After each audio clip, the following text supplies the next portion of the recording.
Welcome to Let's Talk About It. Broadcasting live from North Nashville, Tennessee. North Nashville spans from Metro Center down to the border of Bicentennial Mall, including the neighborhoods of Bordeaux, Buena Vista, Parkwood Estates, Germantown, Haynes Manor, Jefferson Street, Fisk Park, Cumberland Gardens, Oak Valley, Enchanted Hill, and many others. It's perhaps best known for the 3 universities housed here, including Tennessee State University, Fisk University, and Meharry Medical College. North Nashville is also home to the Tennessee Titans practice facility. The Tennessee Titans will begin construction on an expansion project at St. Thomas Sports Park, which will almost double its current footprint in Nashville's Metro Center neighborhood. The plan includes 60,000 square feet in additions, including a new building situated along one of the practice fields, and major renovation of spaces within the existing 75,000 square foot building. Now live from North Nashville, Dr. William Head. Let's talk about it. Good afternoon, ladies and gentlemen, and welcome to Let's Talk About It. And in beautiful, often disrespected, always neglected North Nashville, Tennessee, we've got potholes older than most of you people that have been in existence for all that time, and they've thrown a little dirt in it and it's washed out. So we still got potholes. We got issues with the infrastructure, the water and the electricity. Of course, the workers do a great job of coming and rescuing us, but those things need to be fixed so that we don't have to put up with them at all. It has been an unusual few days. Surprise, surprise, Merrick Garland really has a backbone, and went to Mr. Trump's residence and said, what you doing with all these top secret papers here, my brother? Everybody figured the man didn't have any backbone. Mr. Garland, you now have my attention. I didn't know that the Democrats would come up with that much backbone, and I was thinking that they would not. Big news! The Williamson County Board of Education is made up of all Republicans. Like you didn't know that. Like you didn't know that was going to happen in the first place before the election. Williamson County, the richest county in the state of Tennessee, one of the richest counties in the entire Southeast, one of the richest counties in the entire country, elected an all-Republican school board. Wow, now they can really get rid of something that doesn't even exist.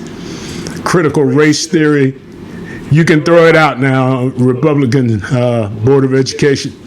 Then the next thing, you've got to stop the internet from running so your children won't run to it and find out why you're fighting something that really doesn't exist. Congratulations to all of you.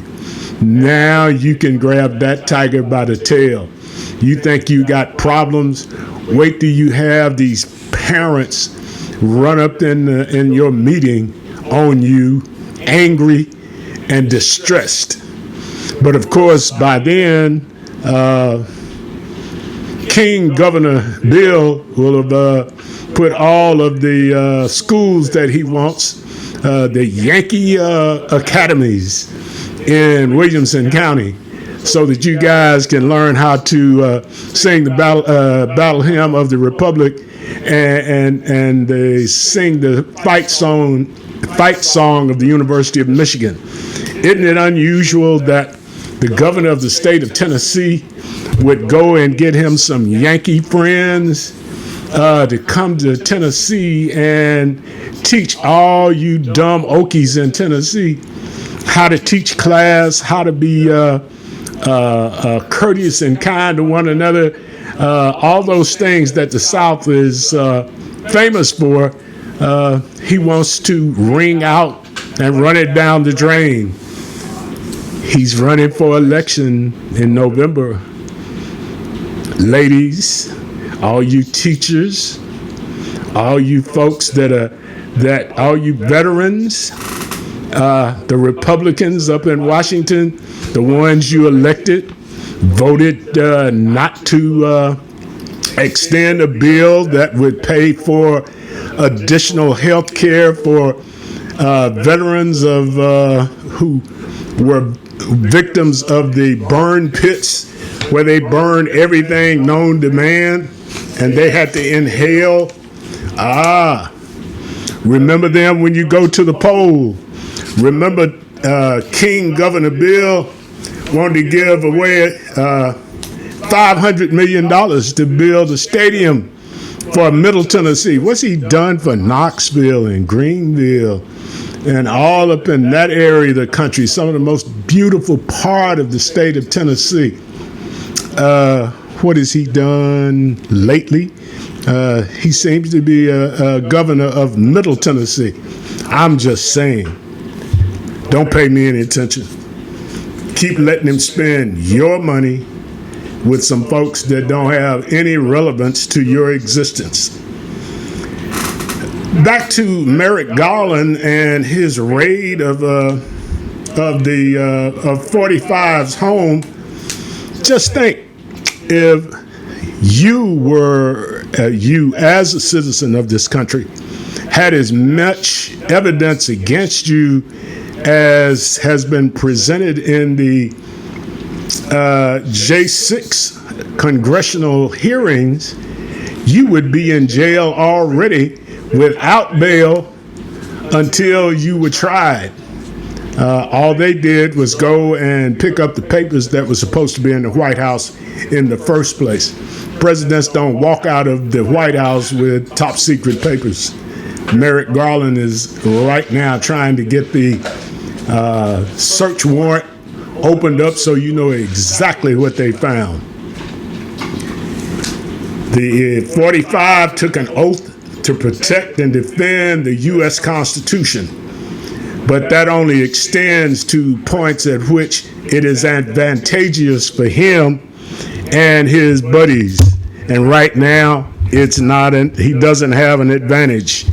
So look out there, 45. Your time is coming. Congratulations are in order for the 19th District State Senate Democratic nominee, Ms. Charlene Oliver. Ms. Oliver successfully ran against Mr. Maynard and Ludi on Duty Wallace. She came up with 43% of the vote to Mr. Maynard's 39, Mr. Wallace's 11. At issue here is that Maynard and Wallace appeal to the same audience, and the 11% vote that Mr. Wallace got may have been claimed by Mr. Maynard had Mr. Wallace not been in the race, which, if you do the math, equals 50% of the vote. Ms. Oliver got 43% and won. Congratulations to you, Ms. Oliver. I will say, in addition to that, continue to be the doggedly determined woman that you are. Continue to speak truth to power. Continue to be honest and earnest about what you do, and don't become a politician. Don't become a politician. Open your mouth, speak up, show out. Whatever you've been doing before, don't change. Don't change trying to please anybody but you. Your district is behind you. You won fair and square. You're going to win again if you run. Make it your business to make noise in the state senate in the state of Tennessee. Call a spade exactly what it is. It's a spade. I got one for you. The best Democratic presidential nominee for 2024, hold on to your hats, grab your seats, tie yourself down, is Miss Elizabeth Cheney. Somebody will say, man, you are nuts. I am. The Republicans are going to excommunicate her because of the stance she has taken with the January 6th committee. But they'll be very careful because her dad will have them all assassinated forthwith if they get too aggressive. You remember him, don't you? Vice President Cheney, who shot one of his buddies out bird hunting, and they paid the guy off so he wouldn't file charges. Hey, listen to my ignorance. Mrs. Cheney is a honest, forthright lady who sticks to her guns. She is the kind of leadership that this country needs. Now, any of you folks that don't like that, too bad. I don't care whether you like it or not. It's the truth. Mrs. Cheney is probably, along with Miss Cassidy Hutchinson, the two most courageous people I've seen in the last many years. After John Lewis and all the people who marched and bled and died in the civil rights movement, they are true patriots. They are true activists. They did what nobody else in the Republican Party and none of the cronies of 45 would do. They spoke truth to power. All the men are running scared. Both of them are truly courageous people. I think she would be an exceptional president of this country. Since she no longer has a Republican connection, the Republicans chased her out of her Senate seat in Washington, was it Wyoming,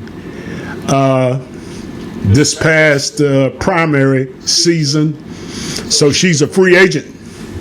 The Republicans are not going to support her to do anything. Ms. Cheney, change your allegiances and become the next Democratic nominee for the presidency. I believe you can win. With that said, I'll introduce our guest for the day, Mr. John Pointer. John, how are you this afternoon? Hey, Coach. Man, I am a new fan. I love this show. When my buddy and your homeboy, Robert Moxley, told me about you and this show, this is the first time I've had a chance to listen to you. Coach, may I have your autograph, baby, because you're doing a great job. Thank you, sir. Thank you. Yes. You have been a very instrumental voice in minority business affairs. Tell us about John Pointer and how he got to that point. Thank you, Coach. And just as you and our dear friend Robert, you grew up in small town Tennessee, Lebanon. I grew up in small town Tennessee, Columbia.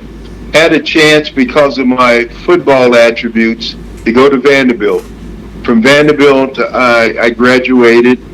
I tell you, while I was on campus, one of the most interesting and awestruck scene was the protest against Johannesburg in front of the War Memorial in front of Memorial Gym at Vanderbilt, and I saw some of my teammates, some of the older guys, go over there and get in the line.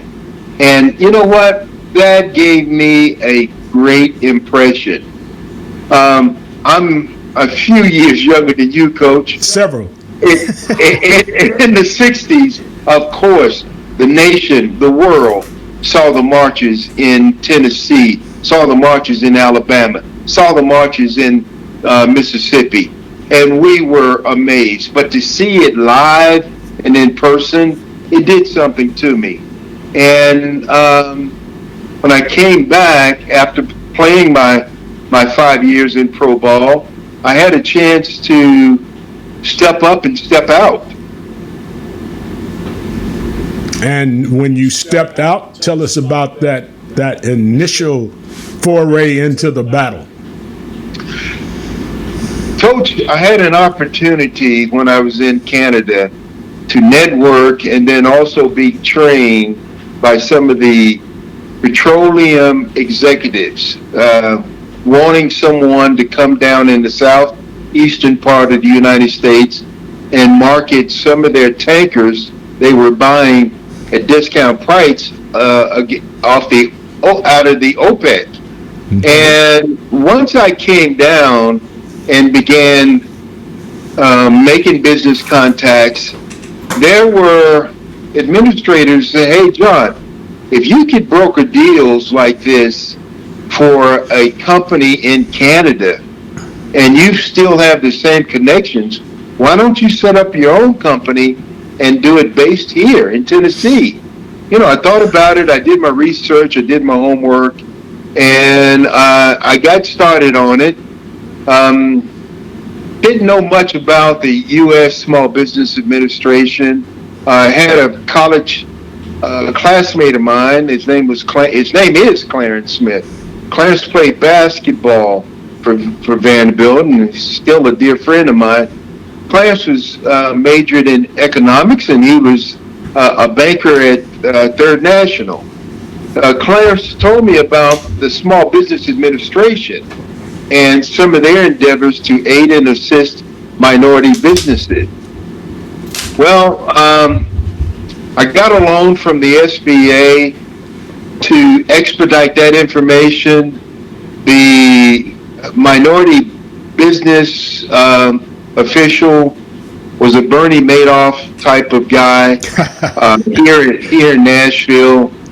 And when I identified that there was corruption going on, when I went to the other portfolio companies who were part of his lending tree that were minorities, as well as white females, you know, I told him, I said, look, I said, this guy's doing us wrong.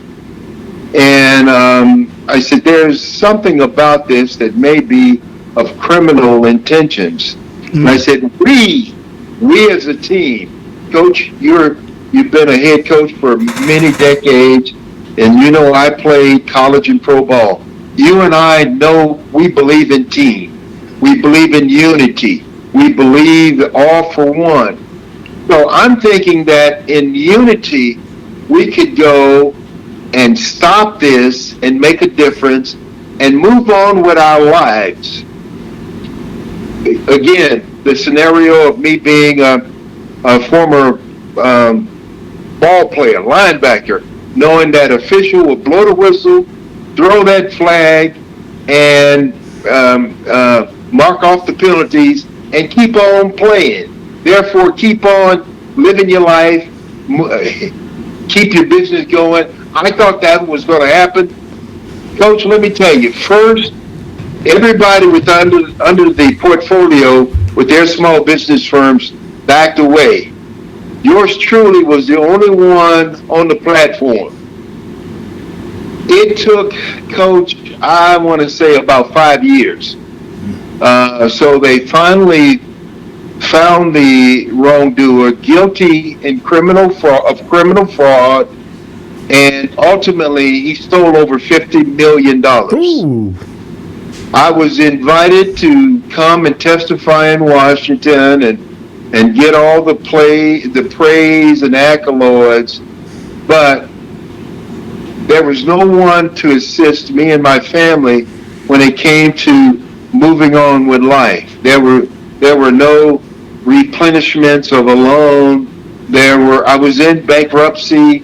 I was, credit ratings had begun to just really cast down some horrible numbers. So I learned at an early age that, whistleblowers, especially African American whistleblowers, suffered greatly, suffered tremendously. And it got to a point in time in my anger and frustration, fussing and cussing and crying, and at night going out on the back porch and asking God Almighty, why me? Then it got to a point that the revelation was, why not me? If I stood up and made it through these years against this guy who was threatening to kill me, harm my family, put, start initiations of having people come in our neighborhoods,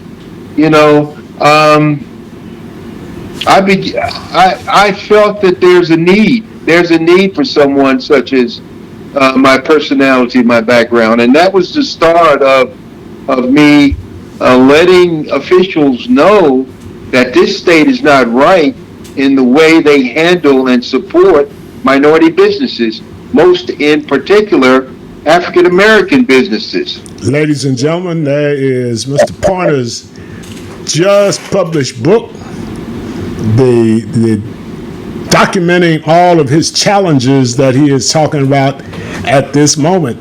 You need to read it and understand, as they say, walk a mile in his shoes. Speak truth to power. It's going to hurt sometimes, but when you get through, you did the right thing. Thank you, Coach. Go ahead, John. And thank you for acknowledging my book. One of the things that first I wrote a book about my involvement with the Small Business Administration and what my family and I had to go through, the horrors of it. In my home, less than 10 feet, is my wonderful mom sitting in the living room. My mom, my mother-in-law were gathered at my wife's birthing room for our second child at the Old Baptist Hospital, now Midtown St. Thomas.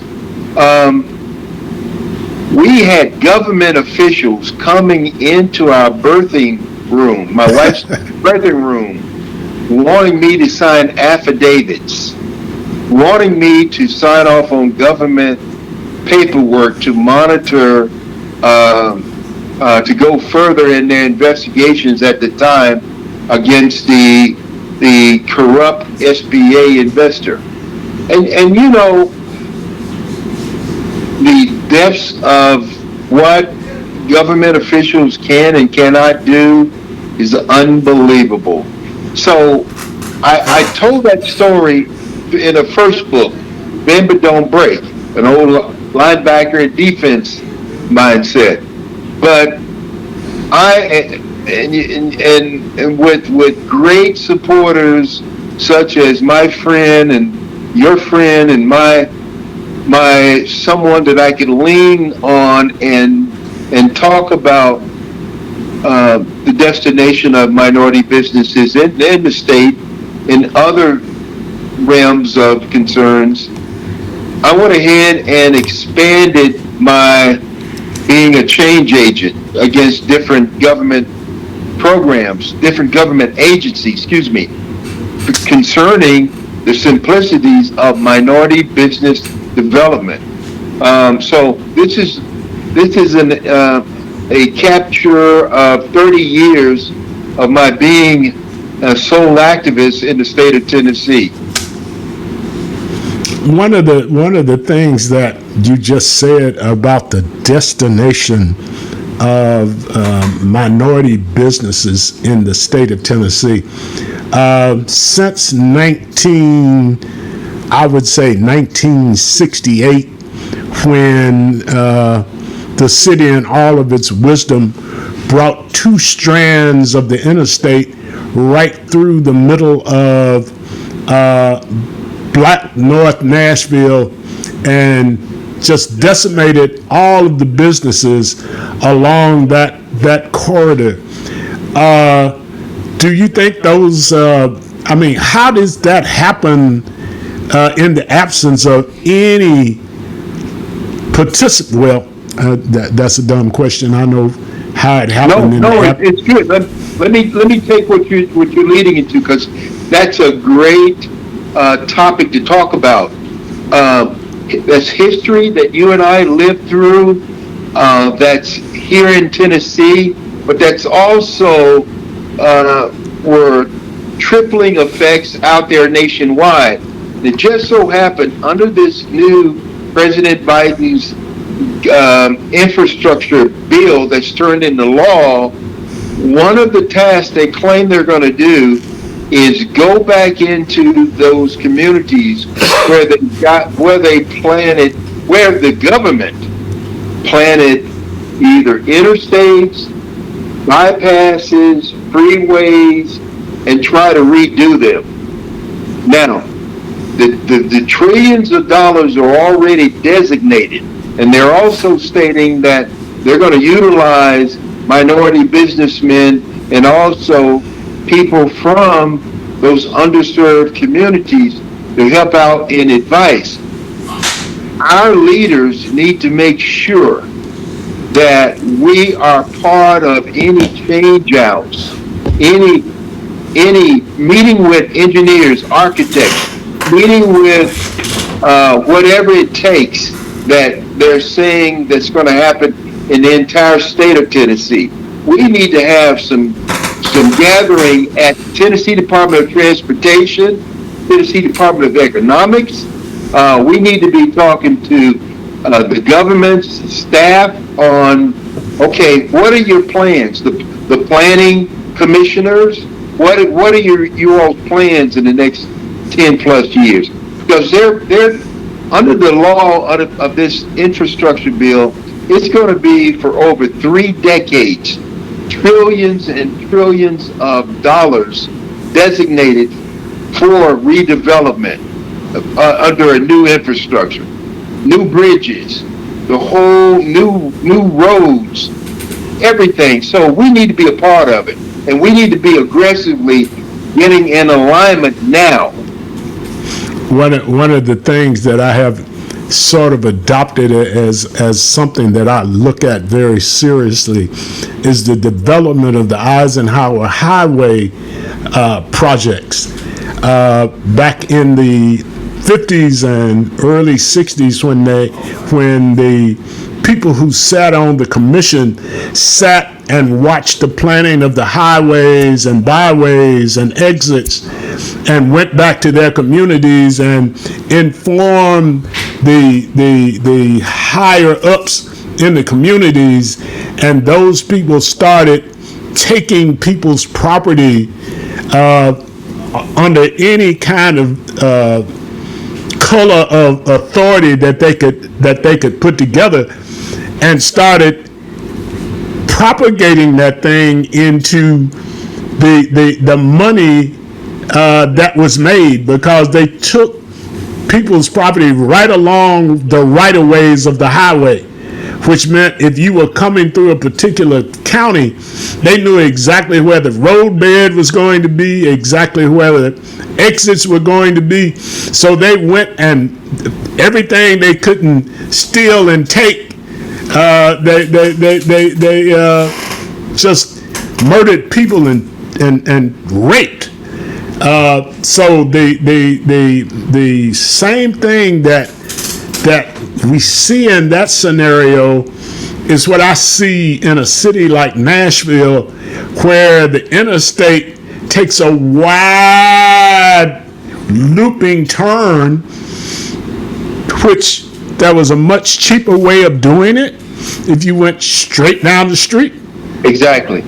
And just decimated the entirety of North Nashville.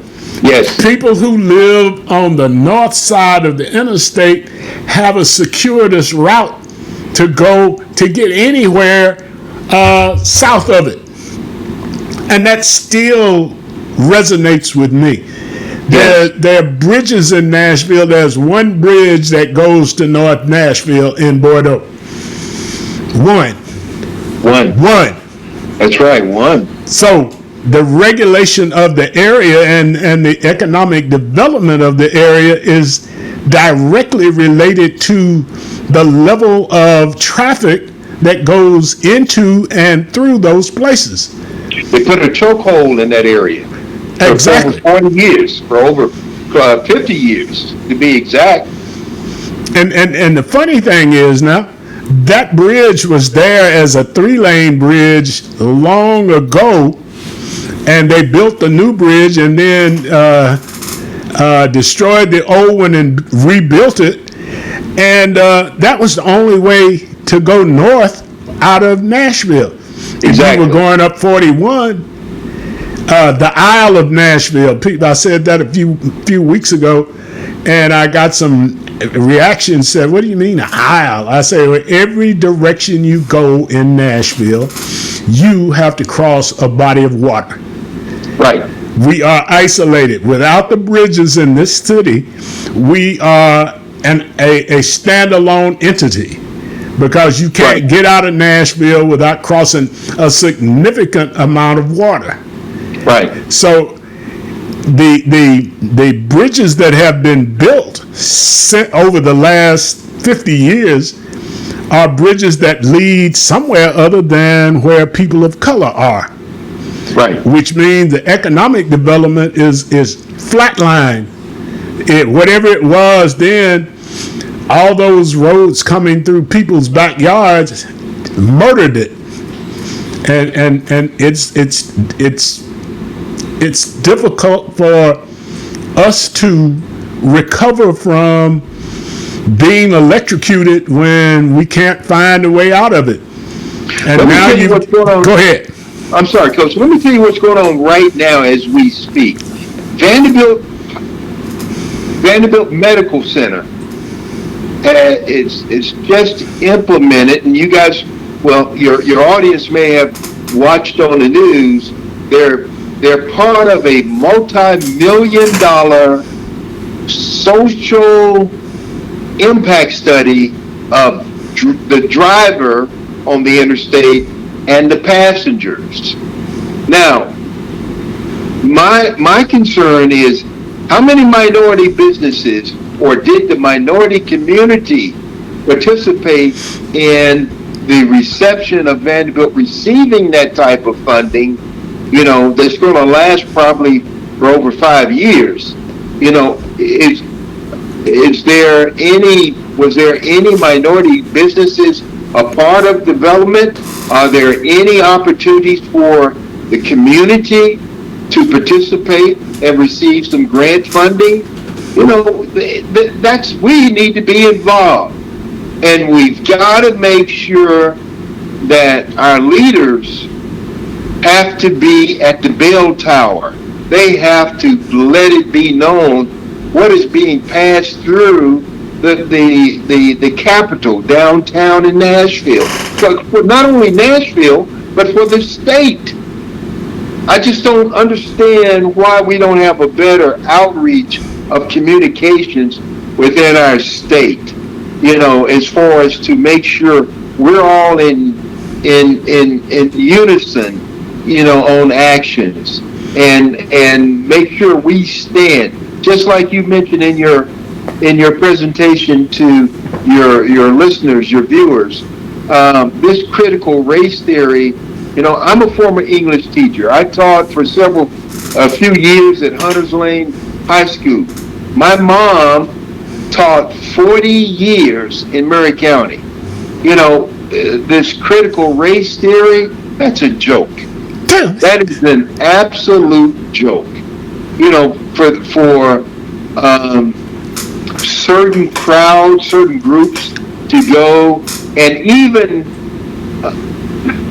politicians who are campaigning or who are already in their seats, making these statements. There's critical race theory. what in the world are you talking about? You know, we have to tell our stories. We have to keep the information that's equivalent to what happened during that era in order to educate and generate awareness to all.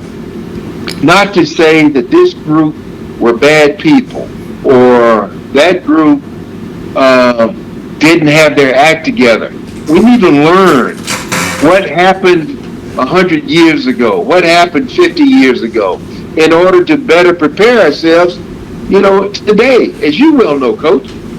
Well, the thing that I think that they are afraid of is that if these poor white folks find out why they are in the predicament that they're in, they will look and see, well, these black folks didn't do nothing to us.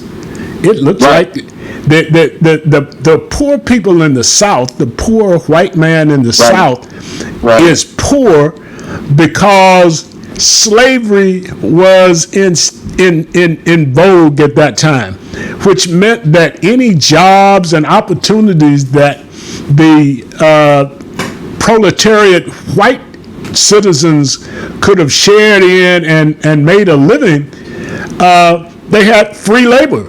So why would they hire somebody to go to work? It wasn't a function of black folks, contrary to what's my man's name, the ignorant boy that talks about slavery being optional. Doggone it, I won't even worry about it. But we were not enslaved because we wanted to be there. And there seems to be a misconception that our presence was our fault. No. White folks brought us to this country and enslaved us, which left poor white people who didn't own land, who didn't have the resource, stuck out there in the mud with no opportunity to make a living. Now, when they come to understand that, then they're going to go, oh, and the Republicans do not want that old moment to ever happen. Right. We hear about Black Wall Street out in Oklahoma. We heard about Rosewood in Florida. But Columbia was a teapot of racial tension and a lot of direct confrontations. Talk about that. And it wasn't even discussed in civics, even in Columbia, Murray County, let alone the state of Tennessee. And when you were a kid, you know, to read about it, to hear about it, it was one of the largest race riots, you know, in America at the time. So, and for the longest, my mother and father knew the gentleman who was I think he was from the Navy, who, because of the white salesman pushed his mother through a window glass, you know, that the Navy, the guy who just returned from Navy, the son, you know, was the one that started the fight. Well, mom and dad, when they used to visit their friends and family in Chicago, would see that gentleman, go and visit with him. So it's that real to me. You know, it's that close to me on something that every now and then you could go on YouTube. There's professors from Harvard, from Connecticut, from other colleges speaking about the Columbia race riot. And see, our Tennessee students and our Tennessee residents don't even understand that Thurgood Marshall came through in this area, stopping to pick up attorney Luby Alexander and networking and thinking about how to maneuver down there in the south central part of the state, how treacherous it it was going to be, and how close they all came to death in my hometown, in my surrounding area. So as a teenager, to hear about it, I just couldn't fathom. You know, this happened in this area where I go and get a haircut, where I go and get an ice cream cone. The mink slide. When I became a teenager to go in and hustle and shoot some pool, you know, this is where it happened. Yes, and it did happen. It did happen. It is amazing that things that swirl around that never go any further than the end of a pen never come out on the paper. We as a people have to become more cognizant of telling our own story. If we tell our story so that everybody understands our posture, then a lot of the resentment that we find will be refined into something more respectful. As it is now, some guy 45 yells critical race theory. Ain't nobody read what the lady put together. No, they can't. They have not read it and refuse to read it. I don't want to read that. They make us look like we're racist. No, they just told the truth. When you think about the Europeans who came to this country and wiped out an entire culture, and you want to say you're not racist? The Native American it numbered in the 20 millions when the Europeans got to this shore. Yes. Now there are about 2 million of them alive. Yes. So when you talk about, I had a gentleman to get very angry at me last week. We were talking about the LIV tour of golf tour, and they were talking about the Saudi Arabian reputation as it relates to human rights. I say, you want to know about human rights? You want to know about marching 10,000 people 1,000 miles from their original home to settle in the wilderness? Is that what you want to talk about? You want to talk about a people enslaving a group of people for 300 years? You want to talk about violation of human rights? Let's talk about that. And he got extremely angry at me. Well, if you don't like it here, why don't you go somewhere else? I said, no. You're just too simple and too ignorant to realize what the facts are. I'm just giving you facts. I'm not giving you anything that you already know. Go ahead. I'm sorry. And Coach, you know this in your studies as well. I mean, you think about Hawaii.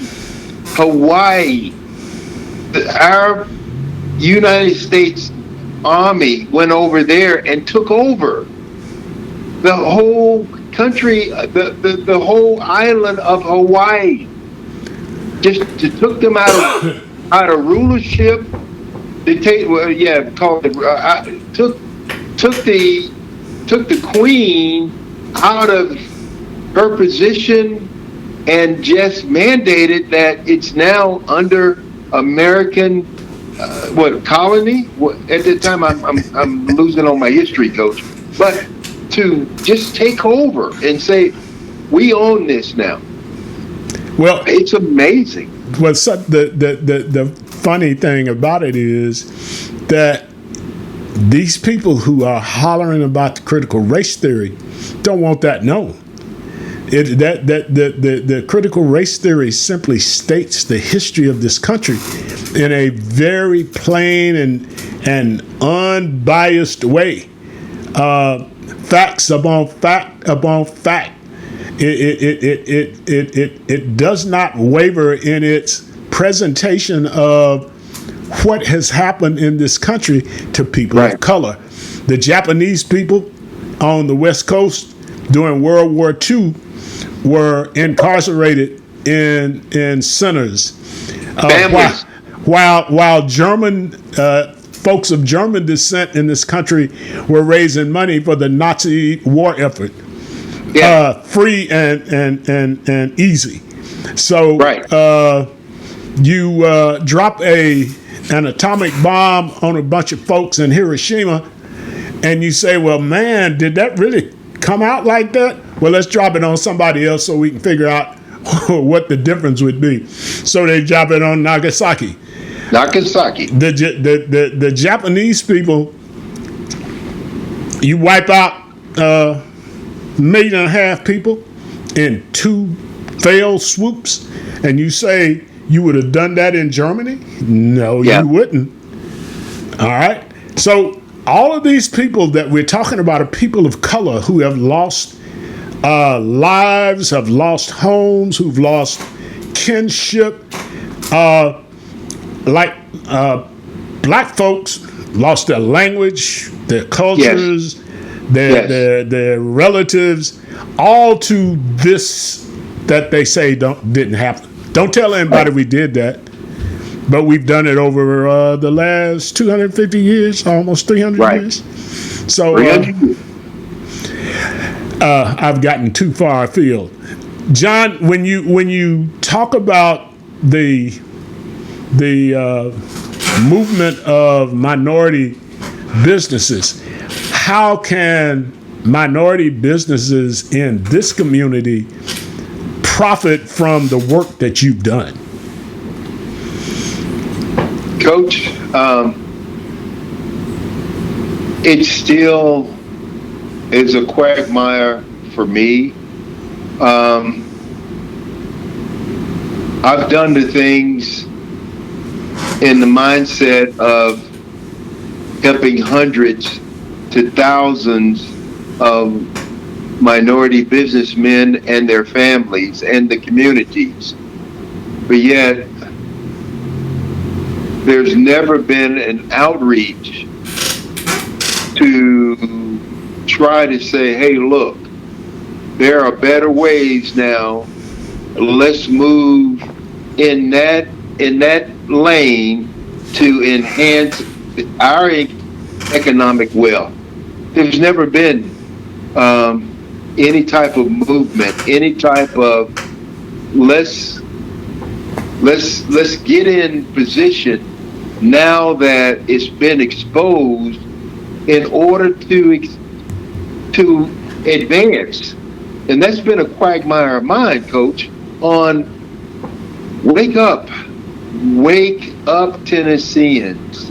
We instead of you going back and staying in your areas across the state and you're getting beaten down and you wait 5-15 years to say there are some prejudice activities that are going on. We're not part of any development. We're not part of receiving any loans. We're not part of any community understanding and knowledge of the development in our cities and our towns. It's too late. It has to be on gentlemen and gentle ladies like yourself to have awareness, to broadcast awareness, to have sessions in saying, hey, look, let's just don't wait on a politician to voice our concerns. Let's move in a united manner, and let's present these issues. Not only just the issues, have solutions. Coach, you got to have solutions. If your team is playing against a great team that's shutting down your running backs in that 1 hole, that 2 hole, those quick runs, you as a head coach had to say, okay, they're blitzing on the inside. That frees up my tight end. That frees up my inside flanker. I'm going to tell the quarterback to fake it up the gut and do a dump pass. Let's get 5 to 7 yards. Let's get a streak. Maybe we can make it all the way to the end zone. You have to have alternative plans in place and in power instead of just saying, y'all ain't treating us right. y'all have been doing things, and we're not involved. We minority business people are not involved. It's too late when you ask for the general accounting department to take a look at contracts that's already been bidded out and already going into the banks of the prime contractors and the non-minority subcontractor. It's too late. You won't get that back. Nope. So we got a long ways, Coach. We have a long ways. I was talking to a friend of mine who is a business person in the state of Maryland, and the state has requirements of the participation of minority contractors in state bid letting. And the thing that they found was that the bid letting process was littered with little rules that precluded smaller businesses from doing business with the state. And what they did was that several small businesses band together in a consortium, so that they then now had the financial power to get bonded. They had the financial power to lease equipment. They had the financial power to purchase goods and products for the project they were bidding on. So they were able to break into some of the contracts. Right. Right. In our part of the country, we are still fighting the Civil War. Not the rebels and the Yankees, but in our communities where we still don't trust one another. Right. And see, that's what Robert Moxley and I would do at the Tennessee Department of Transportation under the Civil Rights Division. We would recruit, we would encourage minority and women-owned businesses, come together. Bring your attributes, bring your talents to the table, and in unison, go and apply as a subcontractor on this $100,000 bid contract. $100 million bid contract. Yeah, ultimately, yeah. Oh, you're right, multi-million-dollar. But I was just bringing out one contract. Yeah, I got you. Yeah, you're right. Yeah, because normally I'm sure that TDOT's annual budget is probably close to $200 million now or more. So, and those contracts are let out every 4 to 6 months, as far as East Tennessee, Middle Tennessee, West Tennessee, certain different pockets of the state. And a lot of times those prime contractors already know, this is my turf in the East Coast. This is my turf in the West Coast. I've got the South Central Middle. Everybody come to me if you want to do something in the South Central part. So it's you got to put the spotlight on these issues, and you can't just stay frustrated and go back in your cubbyhole and pout and complain. They want you to pout and complain and go back. But if you come back with renewed energy, a focus, and a game plan, Coach, that's why it's so important what we've been through in football to know, baby, you got to have a game plan. You come out on this field, you just can't show up. You better have a plan. Yeah, I'm bigger and I'm stronger and I'm faster than you all. We gonna win anyway. No, you've got to have a game plan, right, Coach? Absolutely. You got to have that game plan, baby. Absolutely. John, we're going to have to cut this off. I'm having too much fun to stop now. I would say it's time for a black business consortium to get people of color to join us. That's Mr. John with his book, all kinds of challenges that he faced as working with minority businesses. We will close today, as usual, with quotation from my favorite minister of the gospel, one of my favorite ministers. If my pastor hears me call somebody else my favorite, he might get a case of the mumps and get his jaws all tight. But God's blessing is being able to come to you on this particular stage every week.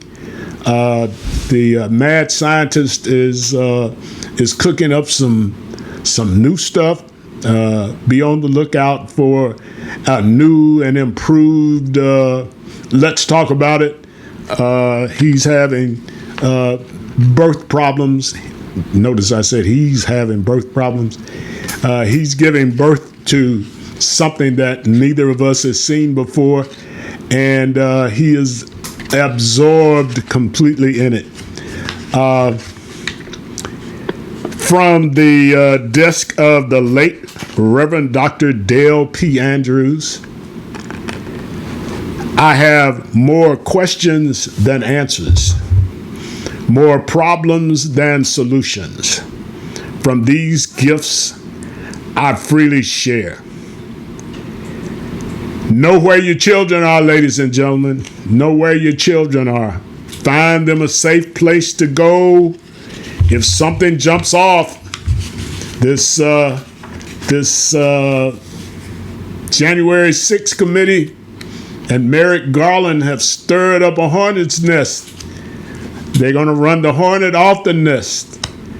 So be aware of your surroundings. Be aware of who's around you.